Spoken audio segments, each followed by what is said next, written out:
Apa sih rahmatan lil alamin? Bagi saya, rahmatan lil alamin perwujudannya bisa kita lihat dalam bentuk ketentraman, kedamaian, kerukunan, bahkan kerukunan antar umat beragama. Namun saat ini banyak sekali pemahaman yang timbul yang menyatakan semua agama sama. Mari kita cermati, apakah benar semua agama sama? Saya contohkan diri saya. Kalau semua agama sama, saya tidak akan tinggalkan agama saya yang dahulu. Untuk apa saya tinggalkan agama saya yang dahulu kalau semua agama sama?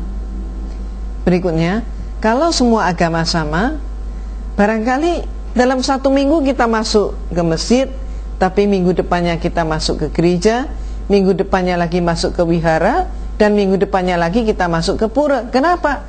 Karena semua agama sama. Lebih lanjut lagi, kalau dikatakan semua agama sama, maka kitab-kitab sucinya juga sama. Coba kita tengok, apakah sama kitab suci Al-Quran dengan kitab yang lain? Dalam pengalaman hidup saya, mari kita perbandingkan, kita lihat dengan teliti, apakah sama antara kitab suci Al-Quran dengan Bible. Kalau sama, maka ayat-ayatnya pun sama. Mari kita buktikan bagaimana tentang pedoman dakwah Islam berbanding dengan pedoman dakwah Kristen. Apakah sama pedoman dakwah Islam dengan pedoman dakwah Kristen? Ibu, bapak, dan saudara yang dirahmati Allah, maka coba kita lihat di dalam surat Al-Baqarah ayat 256. Allah berfirman, La ikraha fiddin. Tidak ada paksaan untuk memasuki agama Islam. Dan itu sebabnya kita ketahui seluruh dunia, dimanapun umat Islam berada, dari abad manapun, tidak pernah terjadi umat Islam memaksa orang yang bukan Islam untuk mengucapkan dua kalimat syahadat.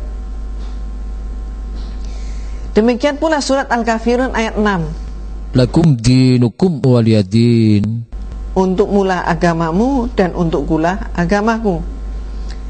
Perwujudannya, penjabaran daripada ayat ini antara lain, umat Islam tidak pernah memaksakan orang lain untuk mengikuti misalnya acara-acara yang dilakukan oleh umat Islam, Maulid Nabi misalnya.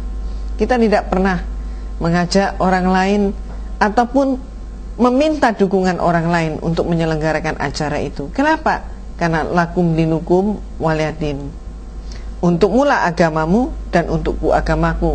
Demikian pula umat Islam tidak pernah melarang orang Kristen untuk masuk ke gereja. Umat Islam tidak pernah melarang orang Hindu untuk ke pura, dan tidak pernah melarang orang Buddha untuk ke wihara. Kenapa? Lakum dinukum waliyadin. Untuk mula agamamu dan untukkulah agamaku. Dua ayat yang saya angkat ini adalah pedoman dakwah Islam, di samping masih banyak ayat-ayat yang lain. Nah, pertanyaannya, apakah kedua ayat tersebut ada di dalam kitab-kitab yang lain? Ternyata tidak ada. Bagaimana yang ada di dalam Bible? Ayat yang ada di dalam Bible saya kemukakan ada contohnya 3 ayat. Yang pertama yaitu Matius 15 ayat 24. Di situ dikatakan, maka jawab Yesus katanya, tiadalah aku disuruhkan kepada yang lain, hanya kepada domba yang sesat dari antara Bani Israel. Dan kemudian yang perlu kita cermati di sini istilah domba yang sesat. Siapa yang dimaksud dengan domba yang sesat? Ternyata menurut definisi gereja, domba yang sesat itu siapapun orangnya yang tidak mengakui bahwa Yesus sebagai Tuhan, dia dimasukkan dalam golongan domba yang sesat. Maka siapa saja yang tidak mengakui Yesus, termasuk diantaranya adalah tidak mengakui Yesus sebagai Tuhan, diantaranya adalah umat Islam, umat Hindu, umat Buddha, dan siapapun orangnya yang tidak mengakui Yesus sebagai Tuhan, dia adalah dianggap sebagai domba yang sesat. Maka Injil Markus pasal 16 ayat 15 menyatakan, domba yang sesat inilah yang dicari ke seluruh dunia. Untuk apa? Untuk diinjili. Dan ayatnya berbunyi, Lalu ia berkata kepada mereka, pergilah ke seluruh dunia, beritakanlah Injil kepada segala makhluk. Maka untuk jelasnya lagi kita simak dalam Injil Matius pasal 28 ayat 19, dikatakan, karena itu pergilah, jadikanlah semua bangsa muridku dan baptislah mereka dalam nama Bapa, Anak, dan Roh Kudus. Jadi perintah apakah ini? Samakah semua agama? Kalau dalam Islam la ikraha fiddin dan lakum dinukum waliyadin, tapi di sini adalah perintah untuk mengkristenkan seluruh dunia, termasuk perintah untuk mengkristenkan orang Islam di Indonesia. Samakah semua agama? Ternyata tidak sama. Samakah antara Bible dengan Al-Quran? Ternyata tidak sama. Ibu, bapak, dan saudara yang dirahmati Allah, itu tadi ayat-ayatnya untuk kristenisasi. Sekarang mari kita simak lebih lanjut. Ayatnya berbunyi seperti demikian yang baru kita saksikan.